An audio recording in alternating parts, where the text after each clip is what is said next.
And he can still count. Welcome to our new 1875 B9 podcast, Story of the Blues. Over the weeks, months and years, we're going to be linking up with former players, staff of the club, authors, supporters, and anybody that's got a connection to our great club, Birmingham City, given that it's the 150th year anniversary. So the game on Saturday is against Norwich City.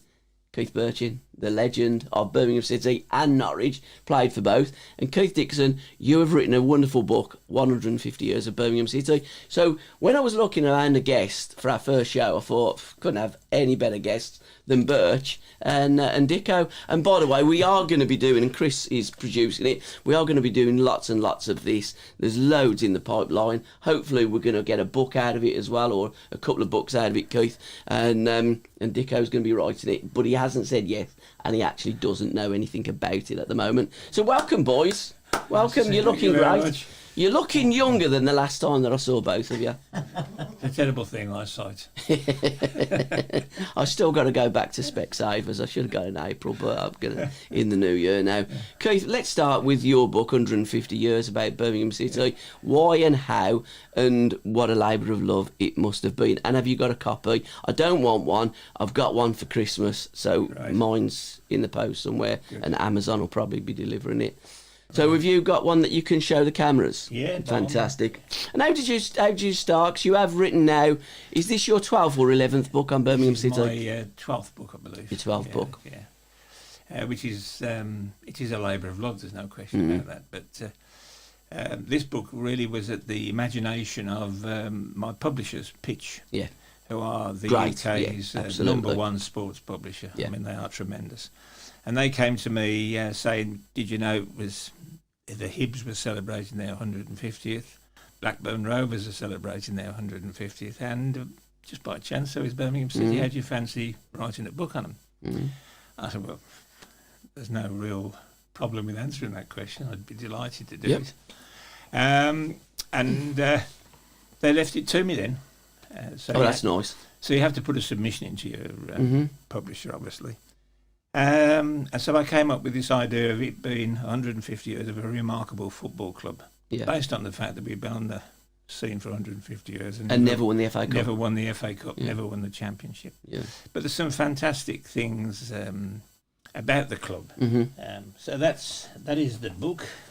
And when is the actual anniversary, Keith? Because there's no specific birth date, is there?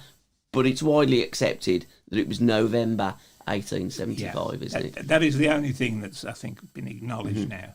Yeah. I was at a History and Heritage Committee meeting on Monday, and it was debated then, but nobody knows the exact date, which is why they're christening this Saturday as the date. It's as good a guess as anybody, really. Which will be the 22nd of November. Correct. And it will be a heavenly birthday to the great Frank Worthington, who will be 77 the day after, which lovely link there to Keith Bertschin, one of his partners. You look so young, Keith. Well, talking about Frank, I think would be better. I adored him, really, and you couldn't help but, just understand what a wonderful player he was, and to play with him for as long as I did. And just have the friendship off the field as well. I feel privileged and lucky. Yeah. What was he like as a bloke going out socially with Frank Worthington? I would imagine he was a babe magnet for a start. He could be, but we never kind of went out really on that vibe. Yeah. I think we were just quite pleased to spend a bit of time together, and he'd done one or two odd things to me. I don't know where I was. We might have been abroad, and I was at the bar, and he must have snuck up and got a drink. I just felt a Guinness go down my head, and he said, "It's lovely here, isn't it?" And I was soaked. I said, "It is. Yeah, it's marvellous." And we just laughed, and it was unlike him, really, but he loved it, and we had a bit of fun. And I think it was at the end of the season where we'd done okay. I think we got promotion. And we were just having a bit of time on our own, and we'd wandered off, which we did quite a bit, which will be forever in my memory. And there was times when it was all guns blazing, and there were times where we just chilled out, and he was the nicest, quietest bloke on the planet, you know. But when he did open his mouth, normally something fairly funny came out of it. Frank Worthington, your memories of Frank. We did a podcast and Keith Carney gave us some time, Alan Kirbishley did, and the great Joe Gallagher as well. I mean, Frank is always in my all-time Birmingham City 11 because I think he's an absolute legend. He couldn't just play football, he could make that football talk, couldn't he? He was just a god. Yeah, well, I employed Frank at the NEC. They used to have an event which was sports orientated and had him doing a signing for me. Yeah. And he was just a magnet for fans, not just the Blues fans. He was just a character that everybody sort of admired. But there's a great, well, I hope it's a great little story. When I brought out a book which was a biased book on the rivalry between the Blues and the Villa. Yes. I entitled it Bad Blood. Yeah, I've got that book. Yeah. So I took it to Ian Dutton, who was commercial manager at the time, and he said, we can't stock the book. So I was disappointed. He said, because of the title. So I said, you're just banning it on the title? He said, yeah. He said, because it'll mess up our efforts to have a wonderful relationship with and their neighbours. Oh yeah, tell me about it. Well, my reaction was exactly the same. You know, on that particular night that he'd banned me book because of the title, there was an event on at the club. Yeah. And one of the ex-players was Frank. So I'm sitting on the same table as Ian Dutton with a few wrapped up copies of Bad Blood in brown paper so nobody would see them, for mates of mine who were at the event. Tom Ross announces Frank Worthington. Frank comes straight on SOTV. The whole place starts to sing it. And I leaned over to Ian Dutton and said, that's the relationship we've got with our near neighbours. Would you like a book? He wouldn't take the book and he'd still banned it. Blimey. Yeah. But that was Frank. And Keith, you come to Birmingham City in '77. What was it like in those days where you joined? It was Willie Bell, wasn't it, that signed you at the Blues? I had a quick chat because, relatively speaking, I was still fairly young. Yeah, you're 21, weren't you? I had my 21st here. So yeah, okay. 20 when I arrived. You played for the under-21s, didn't you, while you was at Ipswich? Yeah, and I really spent a good bit of time before I left with Paul Mariner. Yeah. And, you know, he was great, God bless him. And he said, go and do what I've done. You know, I've come from Plymouth, I've come to here. And I felt I've learnt my trade. He says, go out, you're going to play with some terrific players, especially one. Yeah. And, you know, from that moment onwards, I thought, this is where I've got to try and cut loose and go for it. And as I say, bumped into Trevor straight away, and we got on very, very well. And then all of a sudden, bang! It's like I've been there all the time. So it was, you know, it's always a move, isn't it? You never quite know how it's going to go. Absolutely. And it was probably my happiest time, really, if I was honest. That first season, I think Trevor and I played every game. Yeah. Even 6 or 7 end of season games that he'd been asked to play, and he dragged me along. So I don't know how many games we played, but we played a lot. And I think that season was so good for both of us. And then unfortunately, you know, we both incurred injury the following season, which broke it all up a little bit. But that first year was a special year, and maybe my most enjoyable. And special goals. I mean, Keith, we remember that goal at Arsenal. I was showing Jude, my grandson, who's an absolute mad Blues nut, so you've got to sign his autograph book before you leave. And Jude's reaction was, fucking hell, Grandad, what a goal that was. How old was he? Yeah, he's 8. And he's gone, that was his left foot as well. Were you left-footed, Keith, or were you on both sides? Because that was one hell of a strike against Pat Jennings. Sure. Well, 2 things. My father played at a fairly decent level, and he played off both feet. Yeah. So the first thing he kind of got me to do was get used to playing off my left foot, which is my weaker foot. Yeah. And I don't know, by the time I was 10 or 12, I could play off both feet, so it's just practice really, and I wouldn't have known a few goals that I got with my left peg, it just the ball would never fall badly for you because you could use either foot. Absolutely. Which was kind of handy, Yeah, and 2 hat-tricks you scored for us as well. Against Luton away, Kenilworth Road, and Orient at home. Yeah, I mean, the Luton one, the game was going backwards and forwards, so it was quite interesting, and probably wouldn't happen now, but a few friends of mine, just friends I'd met in Birmingham, in Solihull. Yeah. They'd come down to the game, and I said to Jim Smith, is it all right if I come home with Tony? And he says, Tony? I says, yeah, he's just a mate of mine. He says, after today's game, he says, you can do what you want. He says, as long as you're back for Monday, he says, go and enjoy yourself, and so all was well, and I just remember the coach going past. I was in a little car with my mate, and you could do that in them days. Yeah, you could. Keith, the 70s was a great era for Birmingham City. A lot of people say it was our most successful. But really, the most successful period for us was the 50s. We got to FA Cup final, got beat by Man City. Bert Troutman broke his neck, still played on. The great Spud Murphy collided with him, didn't he? And after the game.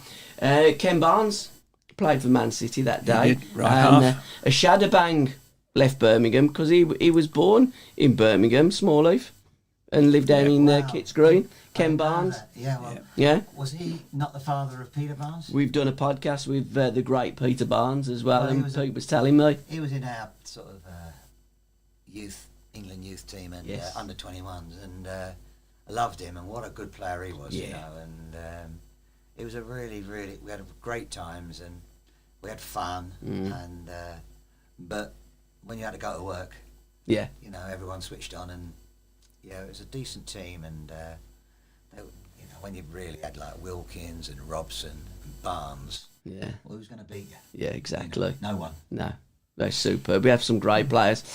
Going back to your book, Keith, how does it start? Have you got various chapters? Have you got players in there? Have you got managers?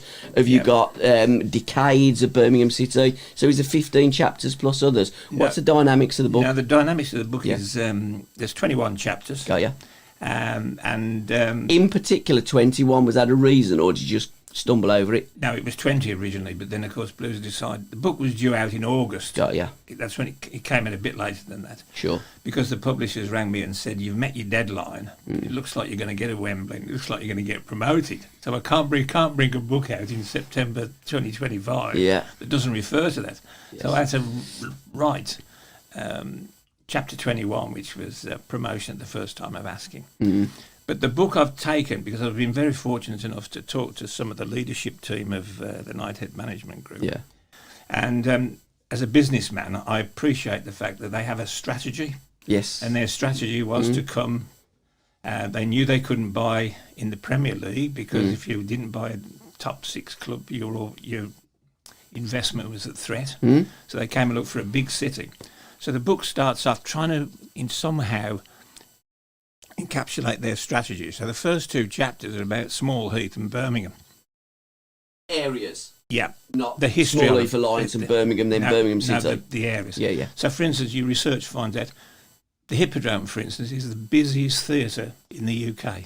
Really? There's a crater called Birmingham on the moon. Is there really? And that's part of the remarkable stuff. How big's the crater? Don't ask me technical questions. So, and I got pictures of the green horse baths, swimming baths and that sort of stuff. Oh, right. So it starts off selling Birmingham very strongly. Then I've decided, because I didn't want it to be encyclopedic, I've done notable games and linked it to promotions, the first. Because you have done 50 Birmingham City matches in the past as a book, haven't you? 50 matches, I used to get phone calls from Blues fans saying, what's your next book, 250 great throw-ins? Possibly. I didn't pursue that. So it goes on notable games. And then again to reflect the strategy of the Knighthead team. I've done a chapter on Blues women.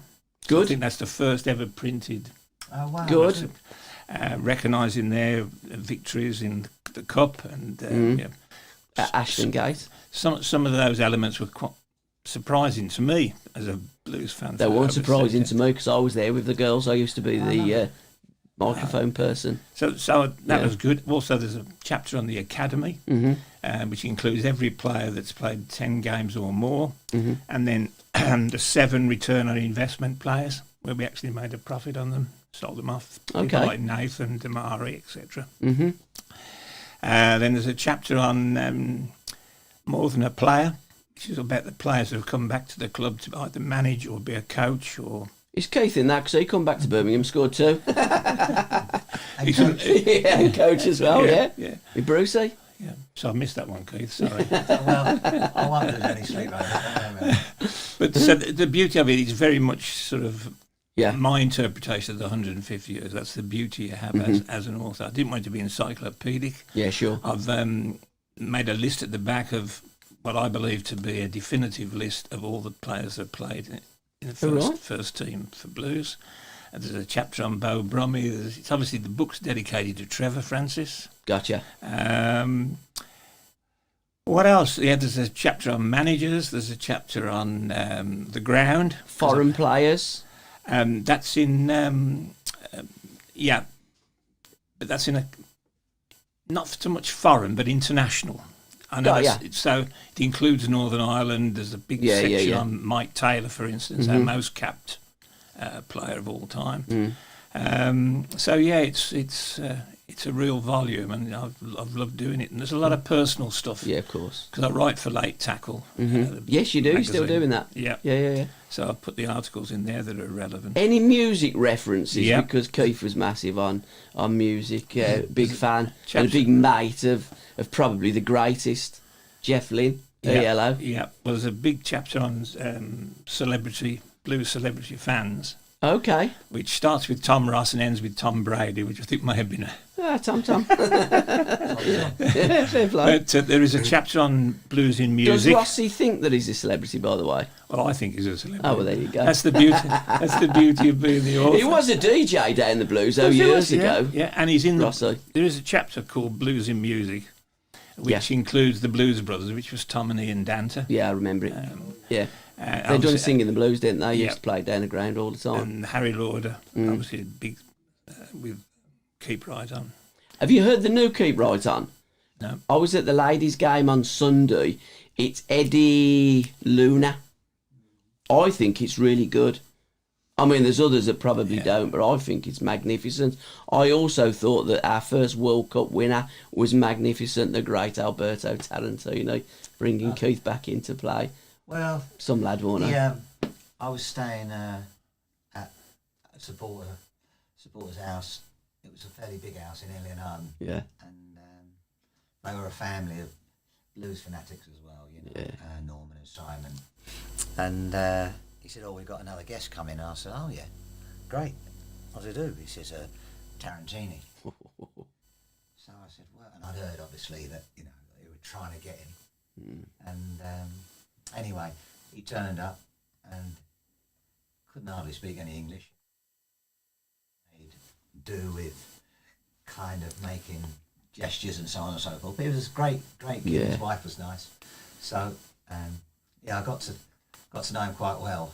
And he kind of didn't stick to me, but I was his mate, you know what I mean, because I lived in the same place as him. And so anyway, we had one of our first games, our pre-season games. I think it was away at Plymouth, and he'd come to me if you need anything, if you had to explain anything. And he kind of comes running over to me at half time as we're walking off.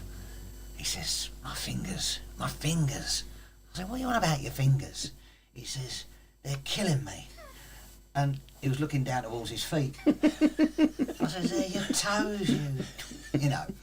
And he laughed, and at least it took the pain away. Yeah. He said, my fingers. I said, it ain't your fingers, it's your toes. And these boots were a bit tight on him, and from then on, I spent a lot of time with him, really, really liked him. And he got a bit frustrated, I think, from time to time when it wasn't going as well. Yeah.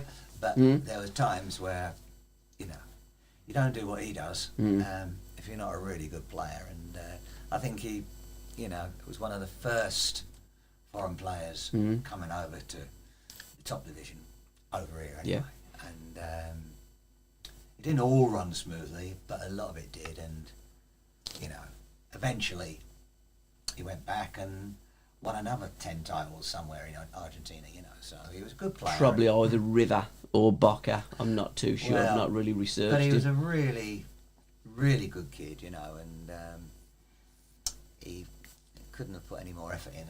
And yeah, so I think it was a little bit of a difficult time, as I remember. It's a bit cloudy. Well, it was, wasn't it? I mean, it wasn't the greatest of seasons. No. And he'd just come on the back of winning the World Cup, and probably the most colourful World Cup, all the ticker tape coming down, and I mean playing up, you know, with the likes of Leopoldo Luque and Mario Kempes, and he got Keith Bertschin playing up. I bet he's thinking, what was that? But no, he was a great lad and brave, because coming over here and trying to learn the language and so on and so forth, which he did.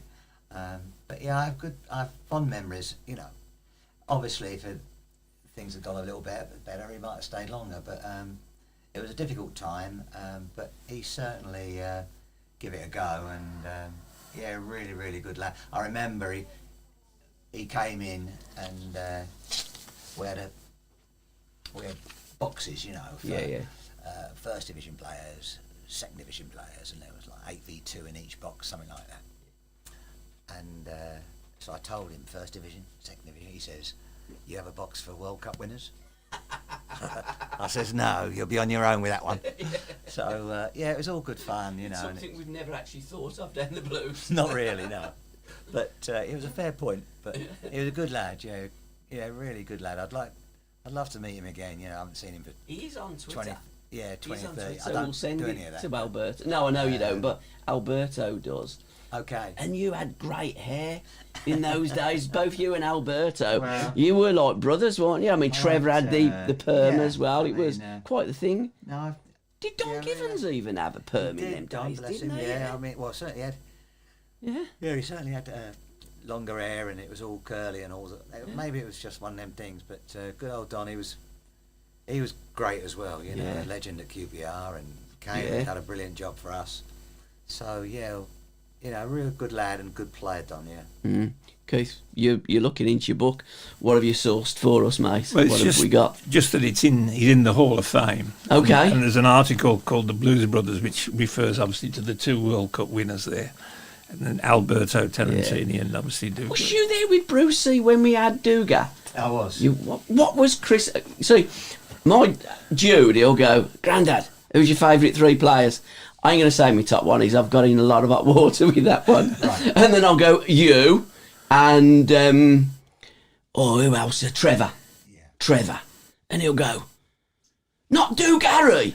And I go, "No, Jude, Dugarry was a great..." And he like strop off. He absolutely loves and adores Dugarry. And the nice thing with YouTube these days, the kids can look at that and see players. What was Christophe like?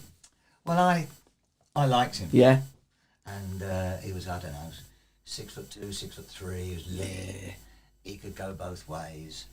And like many forwards, I mean, when he was hot, you couldn't touch him. Yeah. You know, and occasionally it could blow hot and cold. Yeah. But when he first arrived, there was like just heat. Yeah. And he was ripping it up. Yeah. Which is a nice way to remember him, you know. Yeah. But my God, he could play, and it was no surprise that, you know, he'd done what he'd done. Mm-hmm. And he kept himself in good nick. Yeah. And again, the nicest guy. Yeah. Until he got upset, you know. You pros are like that though, aren't you? Tommy Smith was a nice guy until you... Anyway, yeah, but Christophe was... he was something, he was something.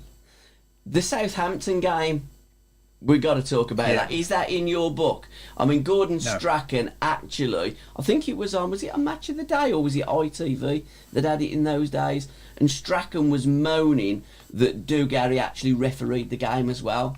not that he had the whistle, but he just controlled the game, and even the referee just give Dugarry everything. But I thought, out of all my time of watching Blues, I'd say that game against Southampton was the best individual performance I've ever seen from the Blues fan. He was unbelievable. Yeah, he was stunning, wasn't he? Yeah, he was. Yeah, and obviously then, when you set the bar so high, it's quite difficult to maintain it all the time. Yeah, I mean, he did for quite a number of games. But I think people could understand why he'd done what he'd done. Yeah. I also think, you know, he came in, it was like a blur of wizardry, and then it can drop off, and you know, that's how things work. But when he was on it, my goodness, he turned games on his own. Because he come from Bordeaux, didn't he? Yeah. Zidane also come from Bordeaux. I don't think he played with Zinedine though, did he? I think there was a few. It might have been it might have been one of his pals. Really? It might have been, yeah. Because I mean, coming away from Zinedine Zidane, it's a bit of a culture shock, anyhow, isn't it? Yeah, but I think that was one of his pals. Yeah. To be honest. Definitely in the French national team. Aye. But I think he might have moved on to Juventus then and to Real Madrid. Yeah. What else you got for us, Dicko? What you got? You're looking at me and you're looking at your book. No. You want to talk about Christophe? No, not particularly, but it's interesting your close relationship with Tarantini, because I've been approached by a guy who's writing a book. Right. Planning to write a book on Alberto Tarantini. Yeah, me too. Have you? Is it Shelley, Andrew Shelley or something like that? Yeah, something like that. Yeah, and you know, because I lived with him for a little while. Yeah. Did you drive over here?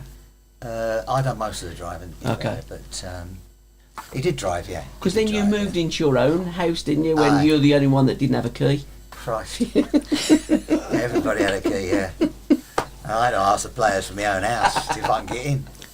But it was fun, and Kirbishley lived with me for a while. Well, 6 months maybe. Yeah. And again, great times, and funnily enough, I've just seen him last week, and he's still going great guns. He still looks great, don't he, Curbs? He's good, yeah. And maybe just had a little bit too long out of management to come back in. Yeah. But, you know, done ever so well when he was manager, and was a really good player and all. And again, took you down to watch the Who, didn't he, after the Fulham game? Unbelievable, you know. Yeah. Just a little bit unfortunate, because at half time I remember saying to him, he was at my house at the time, lived staying at my house. Yeah. And I remember saying, "Oh, blimey!" I said, "We're having a good day, aren't we?" 3-0 up, what mid half time? And he said something like, "Well, it's only going to get better." I went, "Marvellous! I can't believe it." Anyway, we lost 4-3. Gordon Davies, I think, scored hat-trick. Lost 4-3. Didn't speak all the way down there, and then finally I said, "Look, we'll have to sort out Fulham, like, you know, Sunday." So you know, we've got to try and just enjoy it a little bit, you know. And of course, with his connection to the Who, with his brother, and he'd watched them since he was a kid. It was a good night. Yeah. But it was still a bit painful when we thought about the game, you know. It always is, though, isn't it? You know, fans look at the players and think you don't care. You've just got turned over. You don't. You care more than the fans, don't you? No, it's your profession. It's your job. I don't know how long it took. I don't know how long it took us to get to Wembley, but we didn't hardly say a word. No. And only when, you know, he went and saw his brother, and I went with him, and I met the band, and then I thought, I've got to focus on this for an hour or two, because you know, I'm like 10 foot from Townsend and Daltrey, you know. Yeah. So it was a really interesting opening game of the season, I think it was as well. It definitely was. But as it turned out, everything worked out. But as usual with Birmingham, you know, we done it the hard way. We did in that last game against Notts County. I don't know, is that game in there? Yeah, 3rd of May. Yeah, did you score the first goal, Keith, with diving header? I scored. You definitely scored one. Yeah, I think it was. Yeah, I'm sure it was the first, But again, Frank didn't start, did he, that game? No, I think Don started. In fact, I think he crossed it for me. Yeah. You know, so, it was kind of... There was likes of Stevie Lennox, Tony Evans, Frank. Yeah. Myself, Don. And so there was always quite a bit of competition. Yeah, there was. But yeah, kind of in the end it all worked out. But as usual, it was like, you know, at the last gasp. What was it like losing Trevor? Because I mean, we sold Trevor in February '79. I mean, what was the kind of dressing room like when the greatest player that we've ever had has left and gone to Nottingham Forest, and then look at the coin, the other side of it, that we brought in Frank, we brought in Curbs, and we brought in Archie, and we brought in Colin Todd, Alan Ainscough, Pierre Allen. We bought some great players with that Trevor Francis money. So Colin Todd, what a legend! Colin Todd was like a Rolls Royce in my all-time 11 Birmingham team. Colin Todd, he was a Rolls Royce, and it spoils you really when you watch other players play in that position. Because you know, okay, he weren't 6'4". He might have been 5'10". He was magnificent, but he was almost as wide as he was tall. And the physique, it was scary. And the speed and the pace of him, he would probably be up there with the best centre halves I've played with. Probably him and Beattie. How did he differ from? Because I mean, Kevin Beattie, I mean, arguably without injuries, over 100 England caps. Beattie. Yeah. Well, they both had incredible pace for a start. But one wore a jockstrap. Well, that's also true. But they both had pace. You know, and it spoils you, you know, because when they're really rapid, it kind of it quietens strikers down, you know, because if there's a race, there's a winner, only one winner. And so it means that you can press a little bit higher up the pitch, force the game a little bit, because who's gonna beat Beattie or Colin Todd? And I think that's kind of one of the hallmarks you need to be a top player. You know, he was rapid, and so you could play high, because if the ball went over the top of you, who's going to get there before him? You know, Colin Todd or Beattie, as it turns out. And he could read the game, couldn't he, Colin Todd? And he was a very clever player as well. He could be looking down the right wing, and the ball would hit me on the chest on it, inside left, you know what I mean? So, and he'd occasionally look at me and he said, "Didn't catch you out, did I?" "Oh, we're playing." And I go, "Oh, yes, you did." Yeah. So he was a superstar, you know, and saw him not so long ago, still looks like he could play now. So he's one of them, and I wouldn't say freakish, but he has not aged in like 100 years. And as hard as nails, wasn't he? Hard as nails, Colin Todd. Of course. He used to knock you about, didn't he? He did, yeah. Half on purpose, but half joking. But he had a set to in midweek. I think we played West Ham at Upton Park, and he had a set to with Billy Bonds. Ooh. And it's the best fight I've ever seen. It is the best fight I've ever seen, yeah. And they were both still standing, but they both got their orders. And unfortunately, we won out that night. But the pair of them did not move a muscle, and they were firing punches before we could get there. And so I think I might have tried to jump in, and Mark Dennis said, "No, let them fight." or somebody did anyway, you know. Probably Mark Dennis, because he was a lunatic and all, wasn't he? Have we got any decent Mark Dennis stories? He was a really, really good player.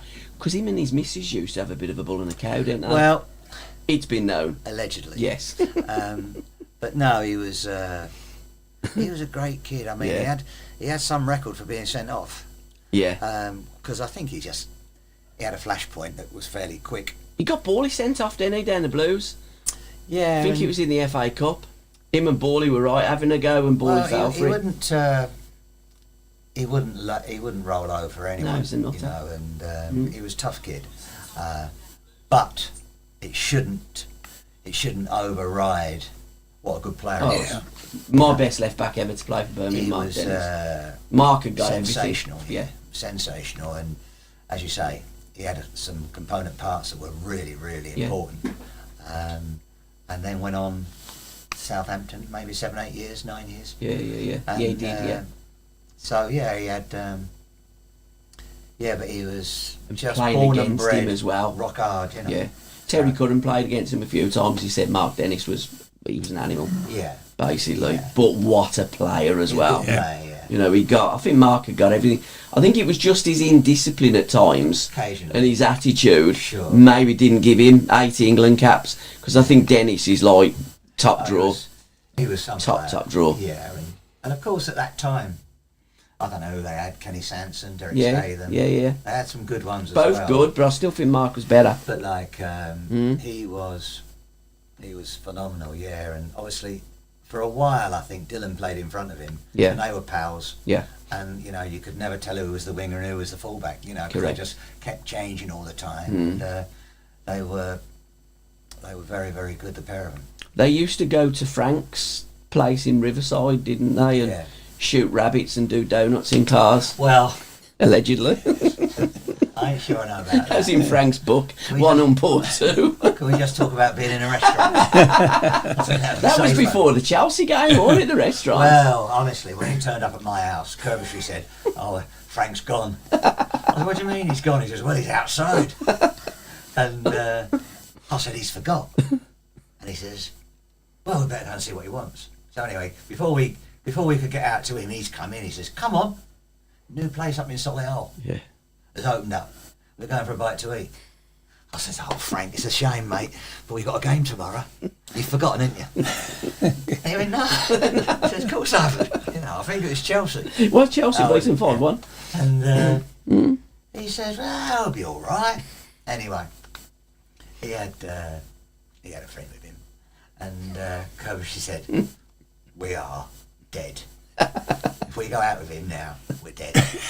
And I said, "Well, he said we'll be back by 8:30. He says, "Oh, really?" He said that every week since I've known him. And anyway, so we've gone up there, and girl was really nice, and like he was with her, and we were just chatting. And in fairness, we were back about 8:30. Yeah. And but he was still convinced that we were going to get done in. And anyway, we had that really, really good result against Chelsea. I think it was a Wednesday night or something. Yeah, it was Tuesday night, beat them 5-1. Yeah, and we're walking off, and he said to the pair of us as we were walking off, he said, "See, you worry about nothing." And we looked at each other. And then the shoulders are going as well. We looked at each other, and it was a bit like Nottingham Forest. We played that when they had that European Cup team. Everyone was like a fantastic player for Forest. And anyway, he's got the ball. I thought, where's he going with this? And he's wandering over to the right. I'm thinking, what's he doing going that way? He's got to come back on his left foot. Yeah. Anyway, he's rifled one with his right foot. Shilton ain't moved. And he's just hit the extension. And like, in actual fact, there was a delayed reaction from the fans because there was just a hush. It was incredible what he'd done. I was there that night, yeah. So I ran over to him, we're walking back. I went, "What the I said, "What happened there then?" He says, "Special occasions." I went, "Wow," and I laughed out loud. We're still playing the game, you know. And we were laughing like we were training, you know. Yeah. And that's what he brought, really. Yeah. You know, he settled everybody down. Fun. Even when he had his own disappointment, might have been left out a few times, he'd go, "Come on." And I remember once we were playing at Charlton, and I think, you know, I got a couple of goals or whatever, and he was still waiting for a goal, or can't quite remember. But as I'm walking back out, as I'm walking off at half time, great big lump of mud hits me on the head. I thought, "Oh, what was that?" I turn around, and it was him. I went, "What?" He went, "You could have squared me that one." I went, "What one?" He said, "The one you hit the bar with." I went, "Well, I hit the fucking bar." He says, "You know me confidence is down, and I need a hand." And I went, "You're Frank Worthington." He says, "Forget that." He says, "Forget that. I need a hand." And so, just occasionally, even someone like him, needed a leg up, and never forgot it. And I tried like mad, to make sure I could always help him, and because that's the effect he had on, well, certainly me. And I think it was probably the rest of the season. It was up and down, and he got up. Yeah, sure. And then he kicked on. To be fair, he got a number of goals in the first division, and never looked back. But it just reminded me that everyone needs a leg up from time to time, and even him. Yeah. So it was interesting. What we got there, Keith? You're looking in your book. I've been looking at this book for ages. We're hoping. I'm fascinated. I'm fascinated listening to these stories, because what I've got in front of me is that Notts County promotion. Yeah. And you say we post Trevor how the money was invested. Look at the team that day. All bar two of them eventually made over 100 appearances. What was the team just for? Well, in goal was Jeff Whelans. Good goalkeeper, wasn't he, Jeff? Kevin Broadhurst, Terry Lees, Alan Kirbishley, Joe Gallagher, Colin Todd, Alan Ainscough, Don Givens, Keith Bertschin, Archie Gemmell, Kevin Dillon. Yeah. What a team that was. Yeah. Yeah. I mean, Todd never scored for us, though.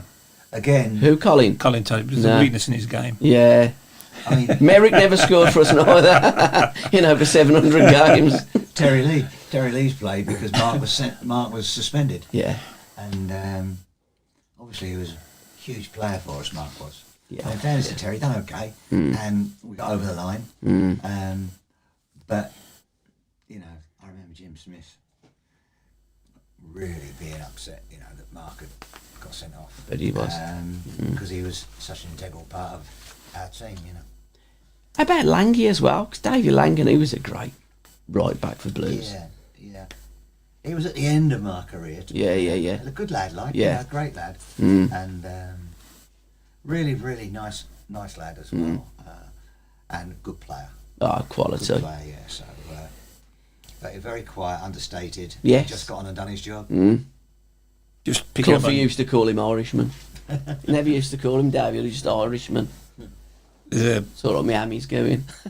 You feel like something. Yeah. You always was injury prone. I mean, there's a chapter on managers, and we just mentioned Jim Smith. He was with us from March 1978 to February 82, and his win ratio was 32.4. Yeah. I think it was the 8th of February, wasn't it? That they sacked Jim. I don't know. Saunders coming, didn't he? Because Saunders had left Villa on either the 8th or the 9th of February, and then we got rid of Jim. I think that's the biggest mistake Birmingham ever made. I love Jim Smith. He's my favourite manager. He has a great bloke. He had a new car, and I think it was a fairly good Jag. Yeah. It was blue. Yeah. Which was probably handy, And he came out the first day he brought in the training ground. He was quite pleased with himself. Yeah. So anyway, Mark's gone into the groundsman's up. We had an old groundsman called Lionel. He says, Lionel, what paint's you got in there? Lionel says, I've got some white, obviously. He said, I've got some yellow here. He said, okay, I didn't say no more. Anyway, Jim went out. I don't know if it was the first day, but he hadn't had the car very long. Yeah. And all his tyres were yellow. He painted all his tyres. Well, was he a white kid colour?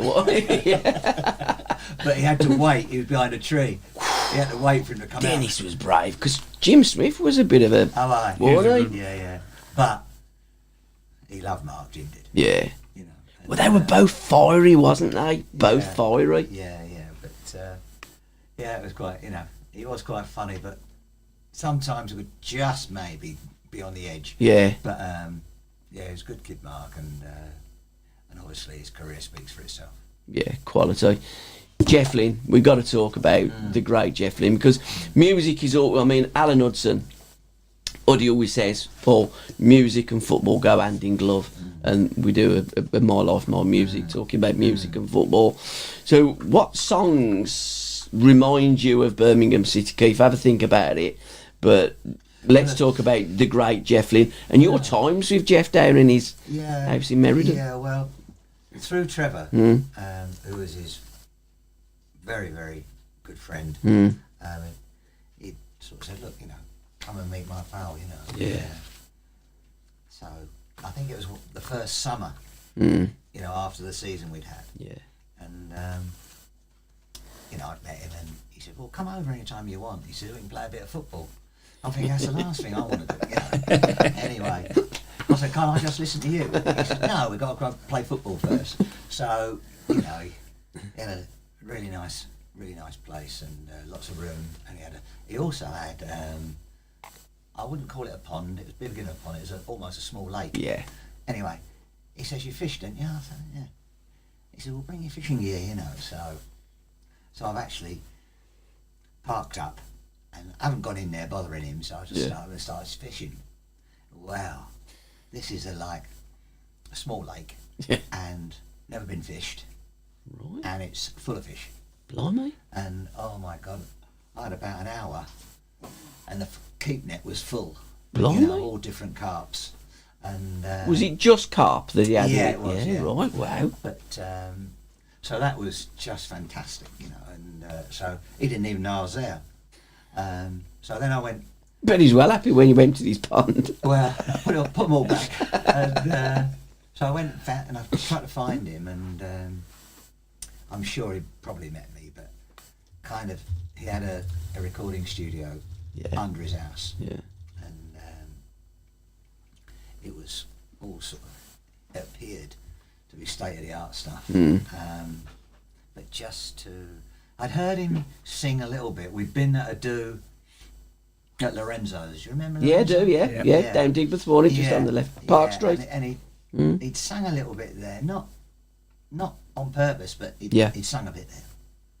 And he was just fantastic. And he was just the nicest guy. Yeah. And we'd smashed the ball at each other for a little bit. And also he came to... In Lorenzo's? No, in his back garden. And at the training ground. Yeah. Because he was so close to Trevor. He come down and it was when I just arrived, and so I'd met him and, you know, done all the sort of silly things, like within 2 seconds I had an ELO t-shirt and all this sort of stuff. I was like a fan. Yeah. Which I was. Well, we all were. Yeah, of course. Yeah. And, but then, you know, when he sang, I'm sure it wasn't effortless for him, but my God, it was just fantastic. And I think, you know, in those days it was the cassettes. Yeah, it was. You know, that you put in like those little all the LPs. And all this, and obviously Out of the Blue, I think was probably the one in that year. And then getting to see him quite a lot, and then see him work as well. Well, I don't think I've ever seen anybody. I've seen some really, really good performance. Yeah. But for me, he was by far the most enjoyable music that I would ever listen to, and it was just kind of.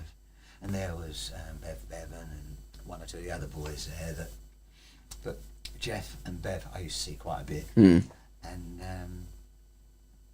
they were just fabulous, you know. And we went. I think I saw him certainly 2 or 3 times, and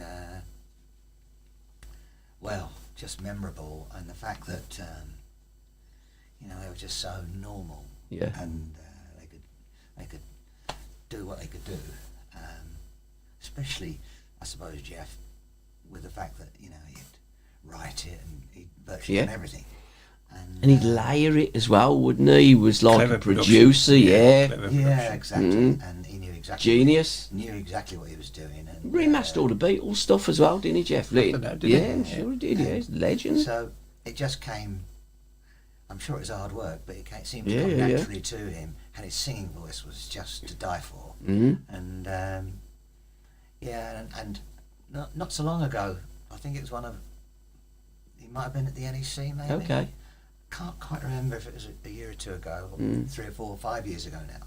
But I just remember I was getting quite choked up when he kicked off. Yeah. Because I hadn't seen him for, I don't know, 20, 30 years. And you know, all those memories that when we were young. And that's what I do with the songs. They evoke memories. They did, and you know, I tie Birmingham obviously in with all of his stuff. Yeah. and he was something. Yeah. You know, he was really, really something. And the fact that whether I'd gone to his house or he'd come to the training ground, we'd play football, smash it, you know, get a young goalie in, and he'd smash it in past him, and he loved it. Was he any good at football, Jeff Lynn? Through memory. He really enjoyed it. I mean, he could kick a ball and control it. He could kick it. Cool, yeah, not half. And he really enjoyed it. And but then all of a sudden he says, "Come on," he says, "I'll go back to work now." And he probably would never remember it. That it was as if it was yesterday to me. And he'd go under his house and start kicking off, and it was all soundproof and all this. And I was thinking, you know, how lucky am I, really? Because I was having my own concert. And it was just, and he'd stop and then try, I've got to change that, you know, and do this. So they were probably, a special moments outside of playing. I remember, and So what song do you want to add to our playlist, Keith? The song that evokes vivid memories of Birmingham City, your time as playing, or your time managing with Brucey? And I think, given where I was born, Last Train to London was quite good.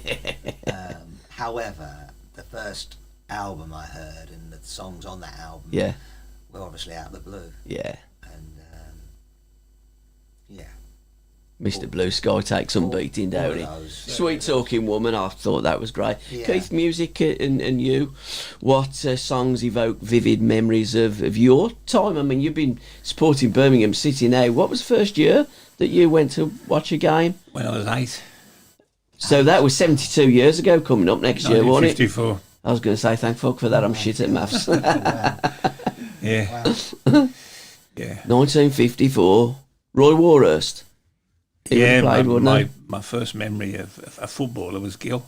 Yeah. Because in those days we used to send the kids down behind the goal, and he was just an immense, for an 8-year-old, physically he was big, man. You could understand why he was in goal, simply as a defence mechanism. But no, I'm still a season ticket holder. I go down with. And that wasn't the best of years for Gill as well, was it? 53 and 54. No, as I subsequently found out when I wrote his autobiography. Don't call him 13. But he loved an Eccles cake. Did he really? He was known as Mr. Eccles as well. That was another of his nicknames. He worked at the C&U, didn't he? Insurance. S&U, was it? Because down Edgbaston Street, wasn't it? Coombs' business, that was. Oh, was that Coombs'? Yeah. Oh, right. Yeah, credit. So what songs do you remember with or associate with Birmingham City? For me, it's Mr. Blue Sky. Yeah. And obviously, after Keep Right On. Yeah. I mean, I still get. Any other songs? I always remember when you played, Keith. Tainted Love was always on Down the Blues. Working My Way Back to You was always on there. Africa, Toto. I don't get the connection with Israelites. Well, it's the Villa of Shite, isn't it? And that's why they kind of changed the words. I've never quite understood this preoccupation with, singing about the Villa. Don't get me started with that, please. Because for me, I'm there for the blues. So, when they start SOTV and all that sort of stuff, I just don't get it. I'm there for the blues. Absolutely. And blues 100%. Yeah. I don't get any, wouldn't waste a minute of my time. Blues first and last. And England, of course. Yeah. I remember Salah scoring a goal for Chile. And I stood up. It was that one goal who's brought it down and volleyed it. And I stood up. I've gone, fucking hell, what a goal. My old man's gone, sit down. You don't applaud a goal against Birmingham or England. Fucking hell. Yeah. But there you go. Special times, really, for whatever period you watch Birmingham, and I go now a little bit. Yeah. And they're just as keen now as they were whenever between us. Nothing changes, does it? No, everything changes, but nothing changes. It's incredible. It's passed on, isn't it? Because I was raised in Small Heath. Okay. In Homewood Road, just off Green Lane. Yeah. My family was obviously blue. They weren't called blue noses in those days. It was Barry Fry that brought that phrase, wasn't it? Blue noses. I'd never heard of blue noses. We had a walk down the down Green Lane onto the Coventry Road, and then down to the Cattle Road entrance. And there was always that feeling I had as a kid of expectation, enthusiasm. I don't care what happens, I'm just going to the Blues. And I still get that now as a septuagenarian. The characters still remain in my mind. You know? Unfortunately, that can be scrambled from time to time. But you know, it's a long time ago. Terry Hibbett and what a player he was, Gary wasn't he? Pendry, Jimmy Calderwood, obviously Big Joe, Tony One. He was a good player, wasn't he? Tony One. Yeah, really. Class, wasn't he? Great lad as well. Yeah. Know? And Jimmy Calderwood was a great kid, you know. Jimmy Smith broke his leg, didn't he? 1-2. Yeah, Newcastle. That's right. There was a fair bit of... Yeah, there was. Pat Edwards told me about it. That, And so, you know, played with a lot of good players at Birmingham, and older ones and young ones. Terry was a good player, you know. Gary Emanuel. He had a great left foot, didn't he? So, yeah, he did, and John Connolly and Gary Jones. All these... Gary Jones was a bit fiery, wasn't he? Yeah. He could be. Yeah. But all really great lads, you know, and that was the first team I came into. And then I think, you know, once I had all my injury the second season, and Trevor, by the time I'd got fit, had gone to Forest. Yes. It was almost like a new team. Yeah. Yeah, only Joe. Probably, it was. Only probably Joe was still there, you know, and then Mark had come through and Dylan had come through. We've got Ainscoe. Bought him from Blackpool, didn't we? Yeah. Alan Ainscoe. Don had arrived, and then later, Frank then came a little bit later. I think he'd been playing in America. I think. Anyway. He certainly. Frank's always maintained that he was the one that put the rowdies into Tampa Bay, didn't he? And they asked him, what did he prefer, AstroTurf or grass? And he says, I've never smoked AstroTurf. So those lads, you know, they just keep coming back to us. And they're great lads. And you know, I still see Joe, Gary Pendry, Tony One. Gary Pendry, what a Blues stalwart and legend, wasn't he, Pendry? Oh yeah, and really great knowledge of the game. Yeah. Great knowledge of the game, and he's sharp as a tack now. So because he's one of the four for Saturday, isn't he? Yeah, he is. Yeah, Gary's one of the four. But he was offered the Scotland job, you know, as assistant. Yeah. I think Strachan had been offered it, or Strachan did it. Big Ron told me. Yeah. And he turned it down. He says, no, they should be Scottish.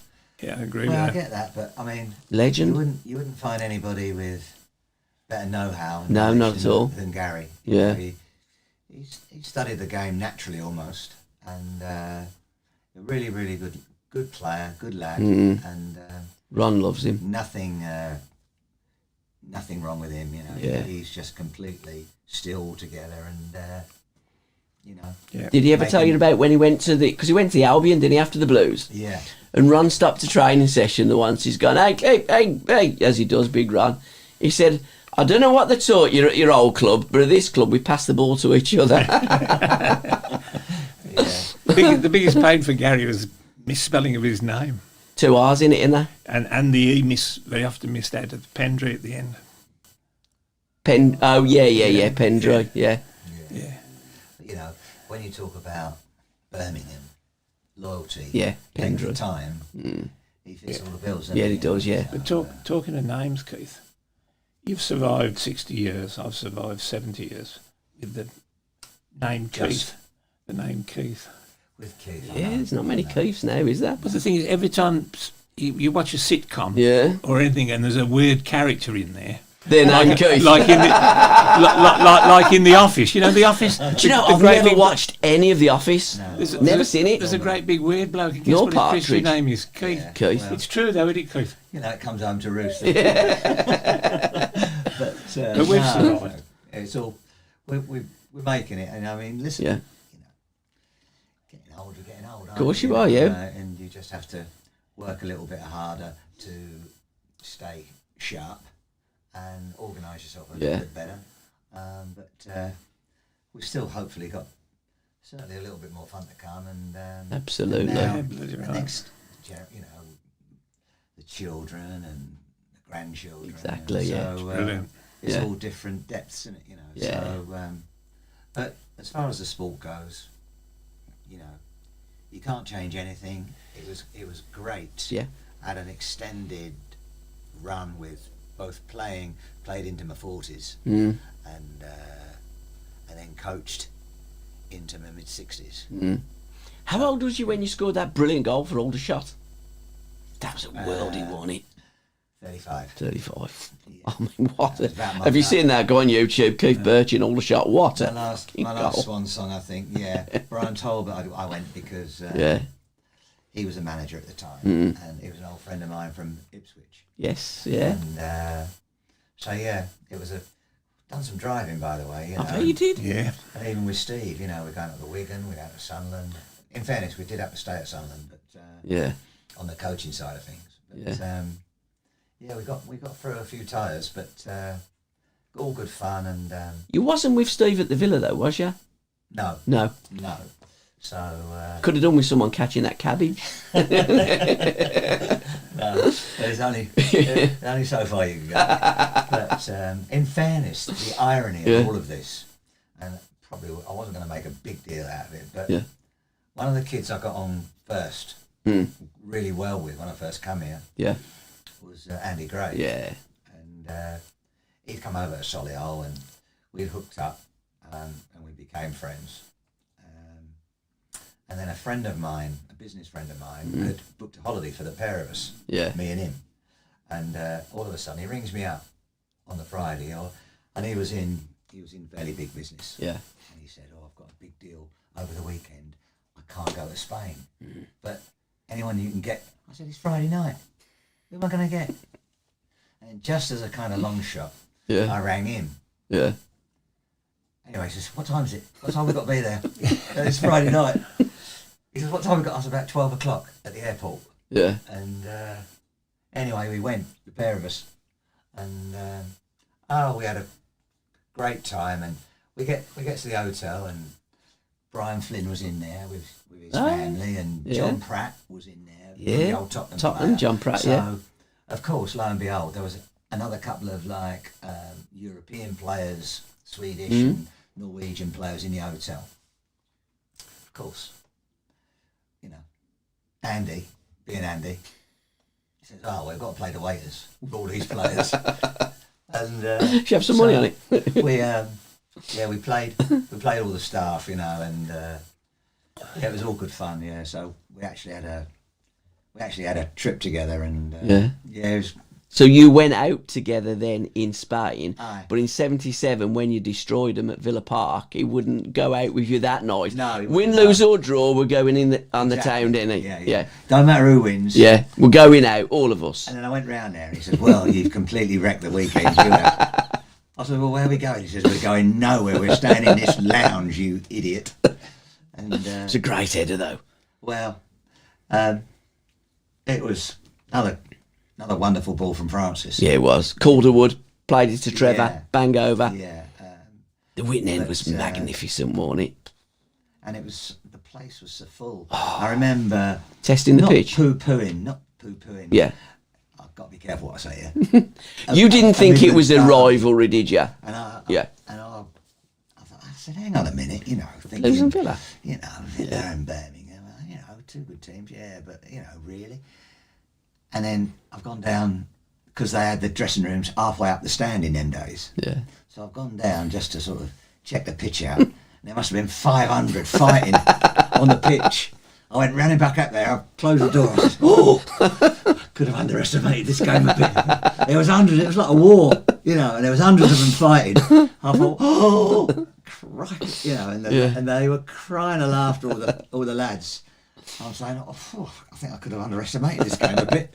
And anyway, to get the only goal and then go round his house. Yeah.